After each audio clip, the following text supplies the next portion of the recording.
Assalamualaikum warahmatullahi wabarakatuh. Bismillahirrahmanirrahim. Alhamdulillahi rabbil alamin. Wa sallallahu ta'ala ala sayyidina wa habibina wa syafi'ina wa qudwatina Muhammadin wa ala alihi wa sahbihi. Rabbi shrah li sadri wa yassir li amri wahlul 'uqdatam min lisani yafqahu qawli. Qalu subhanak la ilma lana illa ma 'allamtana innaka antal alimul hakim. Bapak Ibu jamaah kaum muslimin dan muslimat, saudara-saudara sekalian yang dimuliakan Allah Subhanahu wa taala. Pertama-tama mari kita bersama-sama memanjatkan puji syukur kehadirat Allah Subhanahu wa taala atas segala rangkaian nikmat, sehingga pada kesempatan ini kembali kita diberi kesempatan untuk dapat salat subuh berjamaah, untuk dapat bertatap muka dalam kajian rutinan setiap hari Minggu subuh, yang tidak lain yang dibahas di dalamnya adalah isu-isu keagamaan, info-info keislaman yang mudah-mudahan itu dapat berguna bagi kita semua. Pada kesempatan ini saya akan melanjutkan kembali tentang materi fikih kita, fikih hadas, di mana kita telah mengulas atau menyampaikan, menjelaskan tentang pantangan-pantangan bagi orang yang berhadas kecil maupun berhadas besar. Apa yang tidak boleh dilakukan bagi orang yang sedang tidak berwudu, apa yang tidak boleh dilakukan bagi orang yang sedang dalam keadaan junub, haid, nifas.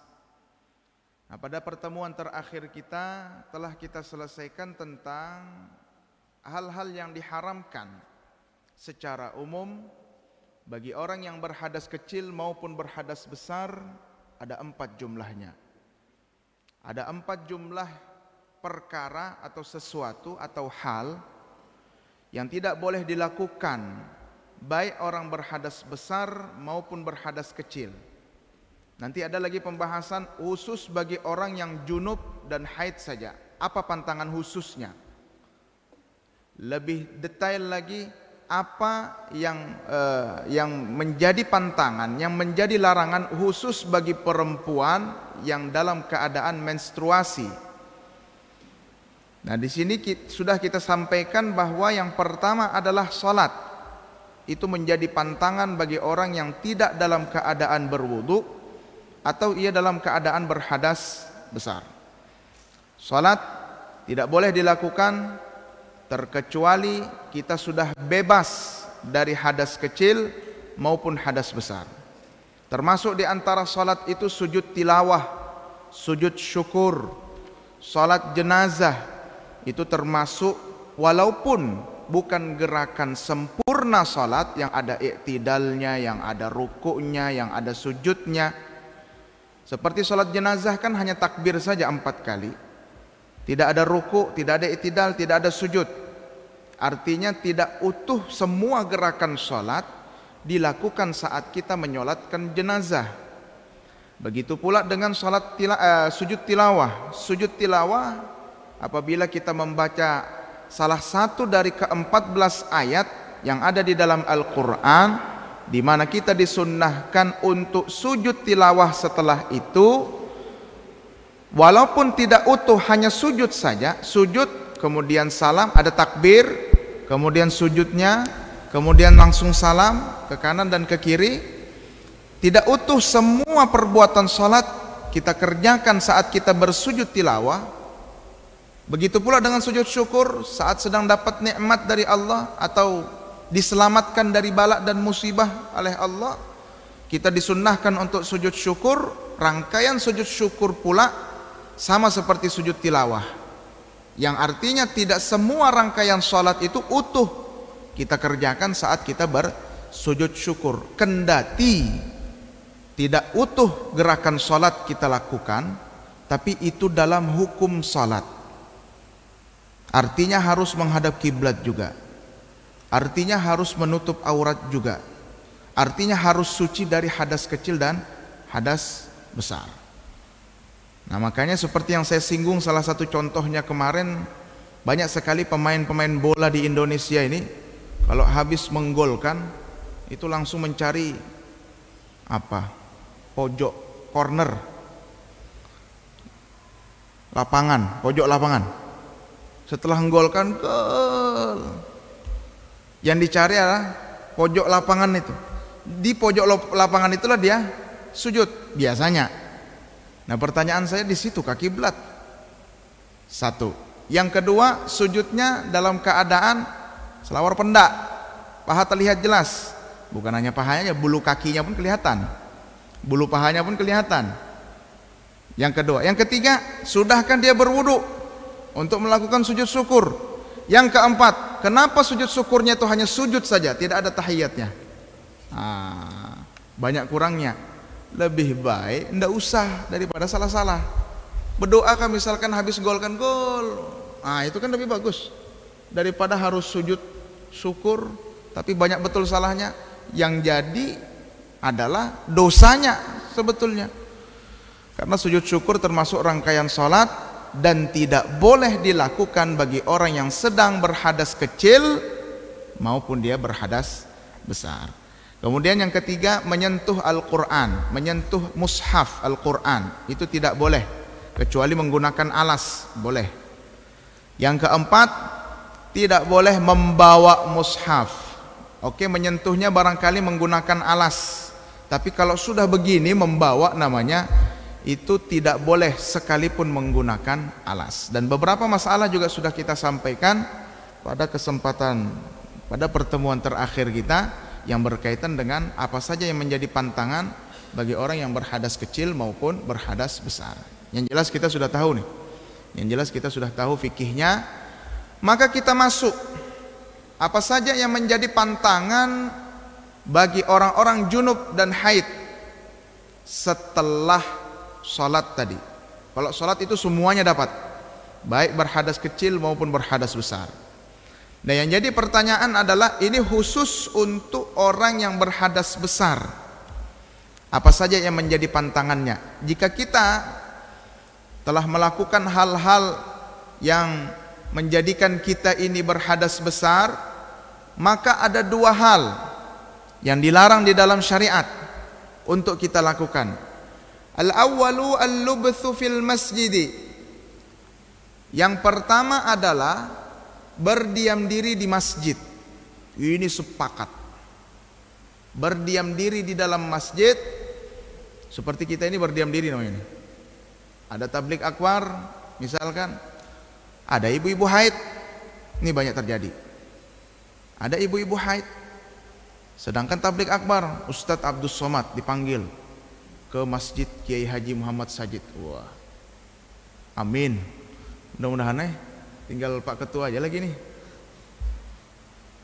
Kalau kontaknya insya Allah ada aja saya. Iya, tapi ndak dijawab, yang pasti adminnya itu, adminnya aja tuh. Nah, tablik akbar di Masjid Kiai Haji Muhammad Sajid penuh ini jamaah. Ibu-ibu kita andai katakan di atas masih dalam area masjid ini artinya. Maka ibu-ibu yang sedang menstruasi atau sedang dalam keadaan nifas tidak boleh atau berdosa hukumnya dia mendengarkan tablik akbar di dalam masjid. Tidak boleh. Walaupun ceramah yang didengar Ustadz, walaupun ceramah yang didengarkan. Makanya kalau ada acara-acara besar mau dilakukan di masjid, bagusnya di teras pun juga difasilitasi untuk ibu-ibu yang tidak boleh masuk ke dalam masjid. Sekalipun hanya di teras tidak boleh, karena teras termasuk bagian dari masjid. Koridor ini yang ada di dalam itu termasuk dari bagian masjid. Yang tidak masuk bagian masjid dalam arti boleh ditempati orang junub maupun perempuan haid di pelataran luar. Pelataran silahkan, di tempat parkir Nah, tapi kalau masih masuk di teras, apalagi di dalam, tidak boleh. Nah, saya pernah temukan ada masjid di dalamnya itu include sudah rumah kaum. Jadi satu bangunan dan nempel. Di sini bagian, kalau ya di sini rumah kaumnya. Di sini rumah kaumnya. Disitulah dia tidur, disitu dia berkeluarga apa. Tidak masalah. Cuma yang jadi masalah kalau dia mungkin beribadah dengan istrinya, dia junub, maka mau tidak boleh di dalam sini. Bahkan mohon maaf bersetubuh pun di dalam masjid tak bisa. Itu walaupun ini rumah saya, walaupun rumah pian, tapi karena ada di dalam area masjid dan bangunannya nempel dengan masjid, maka tidak boleh, maka berlaku hukum masjid di dalam itu. Berlaku hukum masjid di dalam itu 7 lapis langit ke atas, 7 lapis bumi ke bawah. Karena ada juga Pak, ini kita temukan, ada juga kita temukan masjid lantai 3, masjidnya lantai 3, di bawah tempat belanja, masjid di mall. Ini anu juga nih, nggak usah lah disebut karena ada kamera nih Pak. Ada masjid di dalam mall. Apa hukumnya Ustadz? Tidak masalah. Bukan kita mengharamkan, tidak mengharamkan. Cuma kalau sudah di dalam mall itu tadi 7 lapis bumi ke bawah, 7 lapis langit ke atas, hukumnya masjid semua. Pas mungkin di bawah masjid itu tempat makan, kafe misalkan, pas di atas ini masjid, di bawah ini kafe misalkan. Ada perempuan haid datang di situ, makan, beli makanan di situ, berdosa dia selama ada di situ. Atau misalkan tempat-tempat belanja, walaupun tidak tinggal di situ, cuma dia mondar-mandir di area situ, mondar-mandir pun dianggap sebagai bagian dari berdiam diri di masjid. Mondar-mandir, tidak duduk dia, tapi mondar keliling. Itu disebut juga sama hukumnya dengan berdiam diri masjid. Tidak boleh. Masjid kalau sudah diniatkan, kalau sudah saya niat ini tanah untuk jadi masjid, maka 7 lapis langit ke atas, 7 lapis bumi ke bawah, itu semua menjadi hukum masjid. Tidak boleh dimasuki orang yang dalam keadaan berhadas besar dalam rangka berdiam diri. Kalau hanya sekedar lewat saja. Ini sepakat Pak ya, kalau misalkan berdiam diri seperti kita di sini atau tabligh akbar, kita ada di dalam masjid ini, itu sepakat tidak boleh. Para ulama madhab tidak memperbolehkan. Nabi mengatakan, inni la uhillul masjida li haidin wala junubin au kama qala.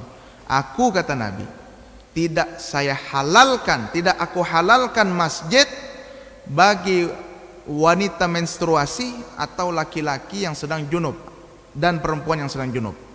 Maksudnya orang yang sedang junub dan wanita menstruasi itu tidak halal masjid untuknya. Nah, di sini menjadi kesepakatan karena tegas sekali bahasa Nabi di sana untuk berdiam diri di dalam masjid bagi orang yang berhadas besar. Tapi kalau kita yang berhadas kecil misalkan, saya tidak punya wudu Pak, boleh tidak saya diam di masjid? Tidak masalah. Kalau tidak berwudu tidak masalah. Tapi yang penting tidak berhadas besar. Nah itu termasuk hal yang penting untuk disampaikan. Kemudian yang menjadi perbedaan pendapat di kalangan madhab, adalah kalau kita lewat saja. Kebetulan contoh, ada orang junub, anggaplah saya junub. Saya terlanjur menaruh sandal di bagian sana, sedangkan saya dari sana, sandalnya saya taruh di sana, saya dari sana. Apakah saya harus mutar masjid ini yang luasnya berpuluh-puluh meter ini, ataukah boleh saya memangkas jalan hanya untuk mengambil sandal, kemudian saya pergi. Para ulama dari kalangan madhab Imam Syafi'i mengatakan boleh orang yang berhadas besar lewat di masjid, lewat saja, tidak mondar-mandir. Mondar-mandir itu satu, kesini lagi, itu mondar-mandir namanya sudah. Kalau mau sekali saja, itu namanya lewat, sekedar lewat. Kalau sekedar lewat, menurut madhab Imam Syafi'i diperbolehkan. Juga yang sama dengan madhab Imam Syafi'i, madhab Ahmad bin Hanbal. Yang tidak memperbolehkan sama sekali adalah madhab Malikiyah dengan Hanafiyah. Yang menarik di sini adalah perbedaan ulama ini dua-dua, artinya dalam dua kubu untuk menafsirkan kebolehan sekedar lewat di masjid itu berdasarkan dari satu kata dari satu ayat.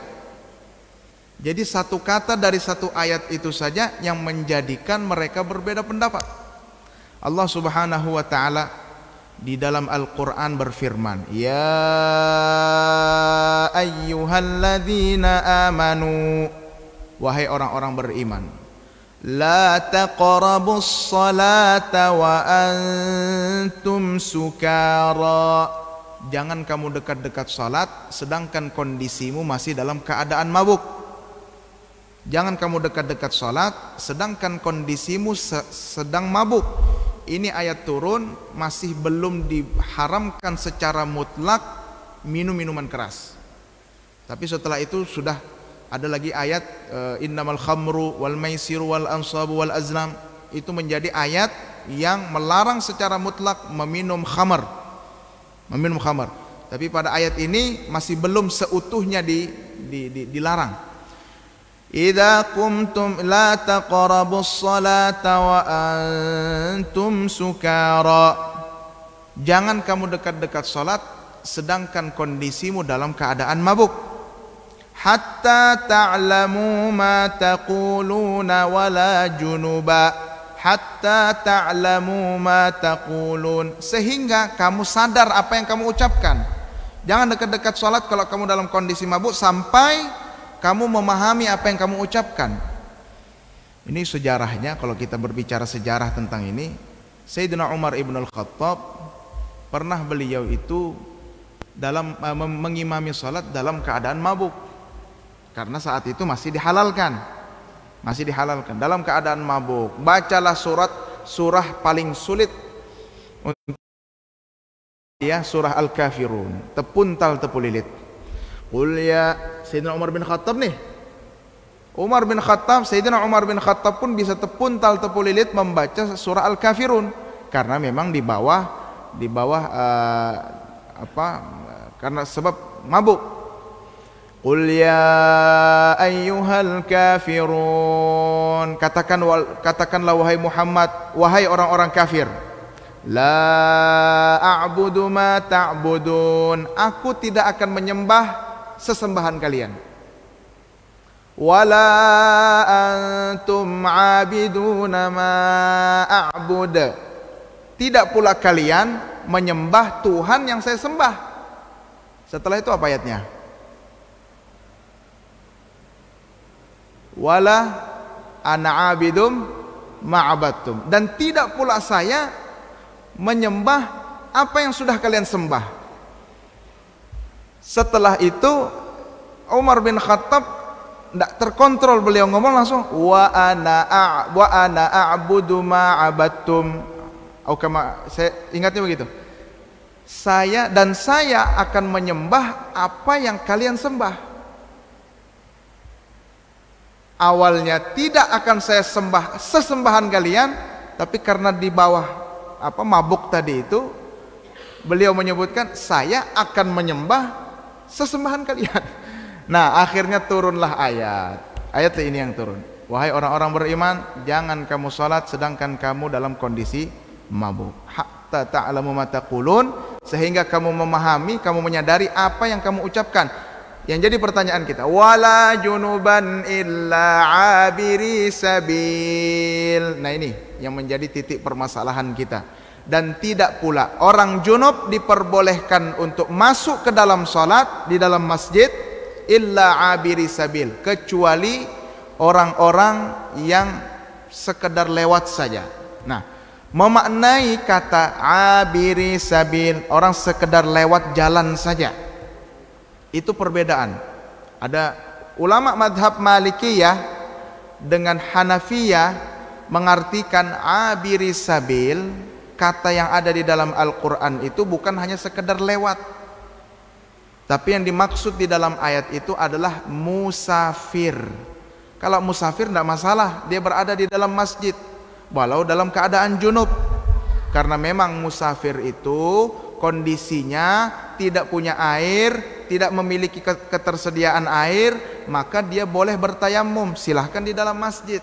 Artinya kalau orang yang bukan musafir lewat di masjid hanya untuk mengambil sandal saja, itu tidak boleh, karena tidak ada ayat yang memperbolehkan apa yang dilakukan itu. Lewat saja tidak boleh, karena yang dimaksud di dalam ayat tadi itu hanya seorang musafir. Kalau bukan musafir artinya tidak boleh. Nah, madhab Syafi'iyah mengatakan tidak, yang dimaksud orang lewat tadi itu ya orang lewat di dalam masjid. Lewat dia di masjid, maka kalau sekedar lewat tidak mondar mandir, itu diperbolehkan bagi orang dalam keadaan berhadas besar. Biasa juga ibu-ibu tanya, Ustadz, saya biasa hari Senin pagi itu saya menitipkan uang untuk saya jadikan sedekah, tapi pernah suatu saat saya dalam keadaan datang bulan, boleh tidak saya datang ke masjid, kebetulan kotak amalnya ada di dalam, saya masuk, kemudian saya masukkan uang itu dan saya keluar setelah itu. Apakah boleh seperti itu? Saya bilang, selagi ibu tidak mondar mandir atau hanya sekedar memberikan saja uang sedekah, uang infak untuk masjid kemudian keluar, itu tidak dipermasalahkan. Yang masalah kalau ada jamaah, kalau ada tablik akbar, kemudian ada jamaah yang sedang menstruasi, maka itu yang tidak diperbolehkan walaupun yang didengarkan adalah ceramah agama. Satu. Ada lagi masalah yang banyak terjadi. Sekarang sudah sering orang menikah, akad nikah itu di dalam masjid. Ini banyak. Akad menikah di dalam masjid, di masjid manapun dipersilahkan. Nah, cuma yang jadi masalah tidak semua orang tahu bahwa perempuan yang sedang haid tidak boleh masuk di dalam masjid. Berdiam. Sepakat ulama, kesepakatan. Kalau yang tadi yang lewat aja kan ada perbedaan, masih bisa kita toleransi. Tapi kalau sudah sepakat ulama mengatakan tidak boleh, maka tidak boleh. Tidak boleh. Nah, yang jadi masalah bagaimana cara menyikapinya? Ya mau tidak mau, masjid harus punya ketegasan untuk memberikan untuk memberikan peraturan tata tertib. Ini bukan hanya tata tertib secara administrasi saja, tapi ini secara syariat.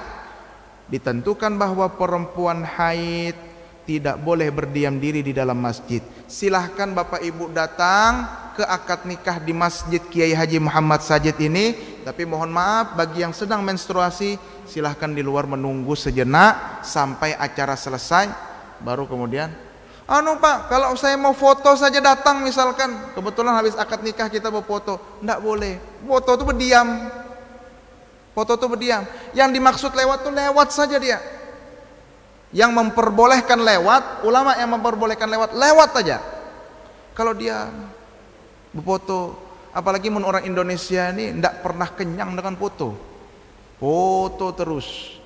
Ya dengan orang biasanya sampai dengan ulamanya berfoto juga.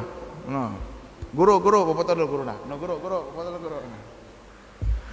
Anda masalah bang, cuma kalau gurunya belum berpakaian baik kayak apa, kan ditegur lah sedikit.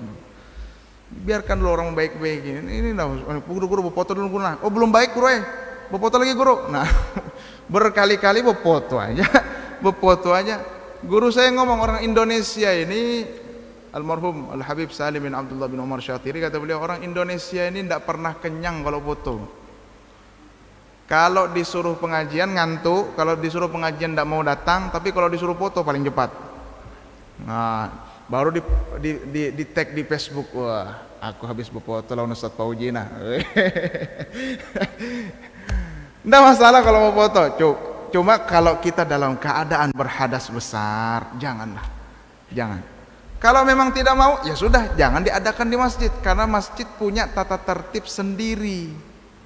Walaupun tidak ditetapkan mungkin oleh pengurus masjid, tapi secara syariat ketentuannya sudah ada dan baku itu, wajib hukumnya. Nah, jadi itu yang paling banyak itu. Pertanyaan yang paling banyak itu masalah akad nikah dilakukan di dalam masjid, salah satu anggota keluarga ada yang menstruasi. Kalau junub kan tidak mungkin lah, adalah jarang rasanya. Belum pernah saya dengarkan ada orang itu, mohon maaf Ustadz, kami mau mengadakan acara tapi ada yang junub. Nah itu rasanya jarang dan belum pernah saya dengarkan. Yang paling sering, Pak Ustadz, saya mau mengadakan di masjid tapi ada yang menstruasi, seperti apa? Kalau begitu jangan di dalam masjid, siapkanlah, fasilitasilah untuk jamaah yang tidak boleh masuk masjid, mungkin diberikan terpalkah, diberikan apa macam, pokoknya difasilitasi juga agar semua bisa mendapatkan manfaat dari jamaah atau tablik akbar tadi. Baik, satu, al-lubthu fil masjid. Yang terakhir, yang kedua. Jadi ya tambahan sedikit. Kalau perempuan haid, tadi junub haid tidak boleh berdiam diri di masjid. Ada tambahan sedikit catatan bagi perempuan yang menstruasi, boleh mereka masuk ke dalam masjid untuk lewat saja, tapi dengan satu catatan, tidak ada kekhawatiran mengotori masjid. Maksudnya kita kembali pada konteks dulu. Dulu kan belum ada lagi pembalut. Orang dulu diikat aja Pak, sumpal ikat. Nah orang dulu kan tidak ada. Tidak usah di zaman sahabat, zaman nenek saya, ibu saya dulu belum ada, masih bujang-bujangnya belum. Nah memang dulu seperti itu. Dan tingkat keluarnya darah haid itu kan apalagi kalau hari-hari pertama deras. Nah maka besar kemungkinan itu jatuh dan menetes di masjid. Naudzubillah, mengotori masjid. Karena ya itu kan menghadap ke bawah. Nah cuma menghadap ke atas kan nggak ada. Menghadap ke bawah netes dia. Kalau sekarang barangkali sudah tingkat kekhawatiran, intensitas kekhawatiran tidak terlalu tinggi lah, sama seperti dulu. Karena ada pembalut malam, ada pembalut siang, ada pembalut lebar, ada pembalut panjang, ada pembalut 24 jam, pokoknya macam-macam. Nah itu istilahnya untuk kekhawatiran itu rasanya sudah mengurang. Tidak sama seperti dulu, pembalut belum ada, hanya sekedar kain saja, itu lebih dikhawatirkan mengotori masjid. Makanya ada catatan kecil di sini. Nah, andai orang junub juga menetes-netes juga misalkan, barangkali catatannya sama juga. Orang yang sedang berhadas besar junub, barangkali catatannya sama juga. Tapi karena yang paling rentan itu perempuan haid, maka catatan ini khusus untuk perempuan haid. Yang terakhir, yang kedua, pantangan bagi orang berhadas besar adalah qiraatul Qur'ani biqasdil qiraah, membaca Al-Qur'an dengan tujuan sekedar membaca. Tujuannya hanya membaca Al-Qur'an, bukan niatnya untuk membaca zikirnya, atau niatnya untuk barangkali ada doa-doa di dalam Al-Qur'an yang ingin kita gunakan, barangkali juga untuk mengobati orang sakit. Ada orang kerasukan di ruqyah, bacakan surah Al-Ikhlas 3 kali, bacakan Al-Fatihah dulu, bacakan Al-Fatihah sekali, bacakan ayat kursi sekali, bacakan Al-Ikhlas 3 kali, bacakan Al-Falaq An-Nas masing-masing 1 kali. Itu untuk penanganan awal, P3K kalau penyakit fisik ya, P3K-nya Ada orang kesurupan, itu dulu dibacakan. Al-Fatihah sekali, ayat kursi sekali, Al-Ikhlas 3 kali, Al-Falaq, An-Nas. Itu anunya, P3K-nya. Tapi kalau tidak mempan, tidak usah heran. Karena jinnya mengatakan kita sesama setan aja masa saling mengusir. Janganlah. Barangkali tidak mempannya itu alasannya. Tidak usah heran. Diulang-ulang saja. Diulang-ulang saja. Alhamdulillah. Kami kebetulan di pesantren itu, ya namanya pesantren masih ada hutan-hutannya. Kadang anak-anak itu suka main-main di situ. Pernah suatu saat kerasukan gara-gara buang tisu sembarangan. Dibuangnya di situ. Ternyata buang tisu di rumahnya jin. Sariklah orang. Rumah kita dibuang sampah sembarangan di situ. Marahlah kita. Kesurupan. Kesurupannya bukan langsung berubah begitu, ndak. Dia diganggu saja, pandangannya diganggu, kabur. Telinganya, pendengarannya kabur. Saya kebetulan dapat kabar itu agak malam, maka saya bilang tolong dibacakan saja Al-Fatihah, Al-Ikhlas, Al-Falaq, An-Nas. Paling bagus yang sakit itulah yang membaca. Yang sakit disuruh yang baca. Kalau memang tidak bisa dia baca, baru yang kita ini yang sehat-sehat bacakan. Oh ternyata pada saat diminta untuk membaca sendiri, dia tidak mau membaca surah An-Nas, Al-Falaq, An-Nas, tidak mau. Kalau tidak mau jangan dibiarkan tidak mau, kita yang bacakan. Nah, karena kalau jin itu mendengar ayat Al-Quran, apalagi pas memang ayat-ayat yang tentang perjinan, perjinan itu panas dia, Pak. Nah makanya kalau pasien atau orang yang sakit itu tidak bisa membaca, kitalah yang membacakan. Nah, untuk niat ruqyah, saya dalam keadaan junub, bagaimana mau saya bacakan? Ini orang kesurupan kesian. Saya dalam keadaan haid, Ustadz, bagaimana saya membacakan? Untuk niat ruqyah tidak masalah membaca ayat-ayat Al-Quran, tidak masalah. Atau kita membaca zikir-zikirnya saja yang ada di dalam Al-Quran. Seperti contoh zikir, Bapak Ibu kalau misalkan sakit, ada zikir di dalam Al-Quran, ayat Al-Quran itu, wa idza maridtu fahuwa yashfin. Apabila aku sakit, maka Allah lah yang menyembuhkan saya. Wa idza maridtu fahuwa yashfin, wa idza maridtu fahuwa yashfin, wa idza maridtu fahuwa yashfin. Niat kita zikir, di samping zikir niat kita untuk mengobati diri. Saya dalam keadaan junub, Ustadz, enggak masalah. Yang penting niat kita bukan murni untuk hanya membaca Al-Quran saja. Itu tidak boleh. Nah, jadi kalau misalkan untuk niat yang lain seperti niat al-istishfa wa tabarruk, bahkan mengambil berkah, niat saya ingin mengambil berkah saja. Contoh, Ustadz, biasa orang minta tolong dibacakan air. Saya sebetulnya entah apakah khasiat Al-Fatihah, saya tidak ada juga khasiatnya, cuma orang banyak minta. Ya, saya bacakan. Suatu saat mungkin jika saya dalam keadaan junub, pas orang minta, apakah boleh saya membacakan airnya ini Al-Fatihah sedangkan saya dalam keadaan junub? Boleh, karena kita membaca Al-Fatihah untuk air ini niatnya mengambil berkah Al-Fatihah. Bismillahirrahmanirrahim. Alhamdulillahirabbil alamin. Sudah selesai. Selesai sudah itu. Tapi kalau mau yang lebih barangkali ada orang minta air ke Bapak Ibu, ya barangkali ada. Bacakan saja surah Al-Anbiya juz 17. Bunyi ayatnya, wa ja'alna minal ma'i kulla syai'in hayy. Wa ja'alna minal ma'i kulla syai'in hayy. Saya carikanlah. Kuotanya habis. Tidak ada internetnya. Wa ja'alna minal ma'i kulla syai'in hayy. Tidak ada Al-Quran. Jauh benar Al-Qurannya. Nantilah. Dan kami jadikan segala sesuatu itu hidup dari air, kata Allah.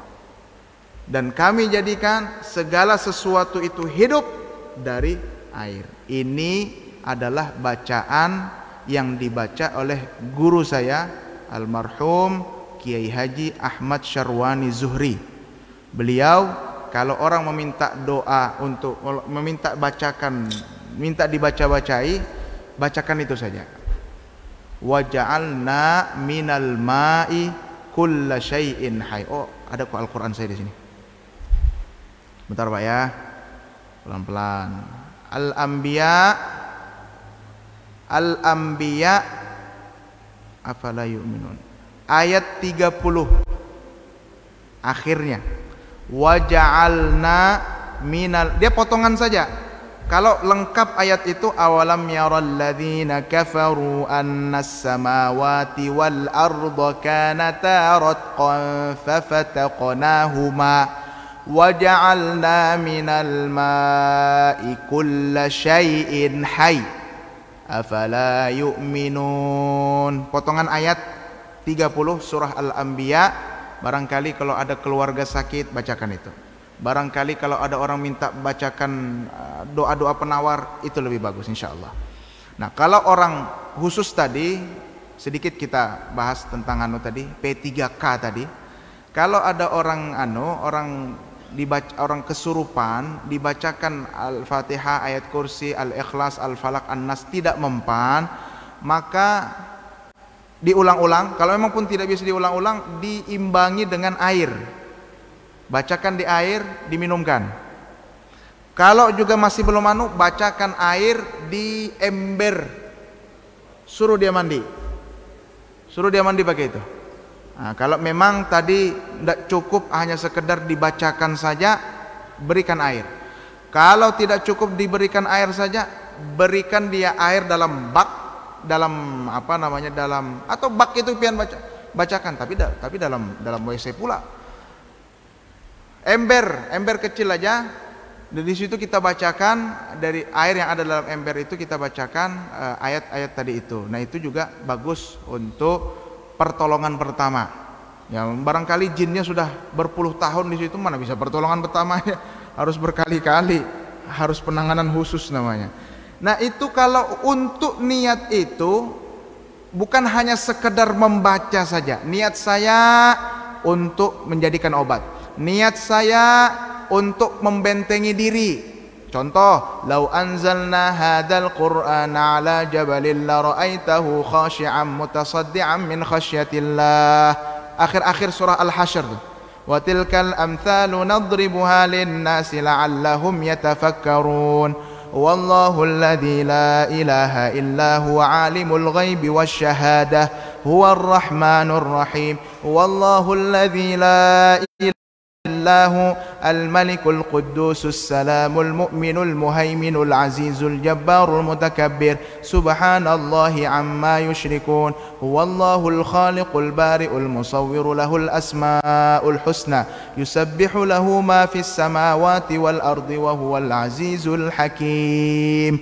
Itu akhir-akhir dari surah Al-Hasyr, bagus untuk pembentengan diri dari sihir, dari gangguan jin, itu bagus.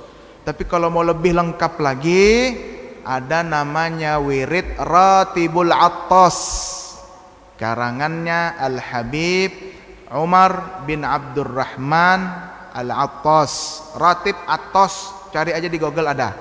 Itu dibaca bagus setelah maghrib dan setelah subuh. Setelah maghrib bagus dibaca. Kalau setelah subuh ada lagi bacanya. Tapi itu aja dulu. Ratibul Attas dibaca untuk pembentengan diri. Saya dalam keadaan junub Ustadz, saya mau baca ini. Tidak masalah, yang penting jangan salah pada niatnya. Yang penting niat itulah yang membedakan. Kita sama-sama membaca ayat Al-Quran, tapi yang membedakan ini boleh, ini tidak boleh, hanya niat. Innamal a'malu bin niat. Segala sesuatu amal ibadah itu ditentukan dari bagaimana niat. Perkara remeh niat itu, tapi posisinya besar di hadapan Allah Subhanahu wa ta'ala. Jadi kalau niatnya untuk selain membaca, sekedar membaca, mungkin bacaannya untuk zikirnya saja apa dan lain sebagainya, itu tidak dipermasalahkan bagi orang yang junub maupun orang yang haid. Ada lagi terakhir pertanyaan, Ustaz, kami ini para penghafal Quran dalam keadaan haid. Bolehkah wanita haid membaca Al-Quran karena khawatir hafalannya hilang? Biasa haid itu sampai 7 hari, artinya 7 hari kami tidak baca Al-Quran. Syukur-syukur yang hanya 2-3 hari saja. Ini sampai 7 hari, sampai 9 hari, bahkan ada yang sampai 12-15 hari pun ada. Bagaimana hukum kami membaca Al-Quran karena khawatir Al-Quran kami hilang? Saya pernah membaca satu buku, kitabnya itu diterbitkan oleh Pondok Pesantren Alfa, lupa saya apa namanya itu, bagi perempuan yang hafal Quran atau sedang menghafal Al-Quran dengan tujuan khawatir hafalannya hilang, boleh dia membaca Al-Quran saat dalam keadaan menstruasi. Saat keadaan menstruasi dia boleh membaca Al-Quran, tapi untuk mengulangi hafalan yang lama saja. Adapun menambah hafalan yang baru itu tidak ada kekhawatiran di sana. Apa yang mau dikhawatirkan hafalan hilang? Orang dihafal aja belum, dihafal saja belum, apa yang mau dikhawatirkan? Kalau hafalan lama memang ada kekhawatiran hilangnya hafalan, karena serba salah Pak. Mau dibaca sedang haid, hendak dibaca hilang, paling besar dosanya. Nabi katakan,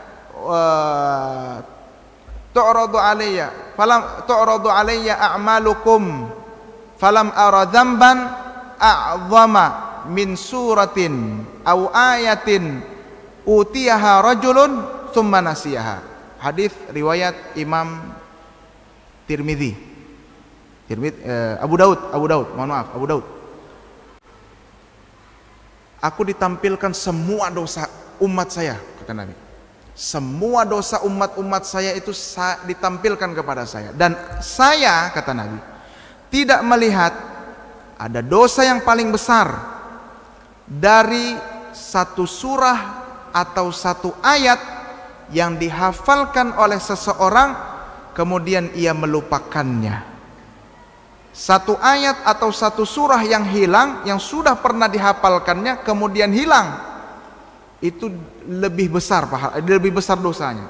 Makanya ulama bukan berarti itu paling besar. Yang paling besar tetap dosa syirik, menduakan Allah, menyekutukan Allah. Tapi di antara dosa besar adalah ada hafalan kita, hafalan Quran kita lalai.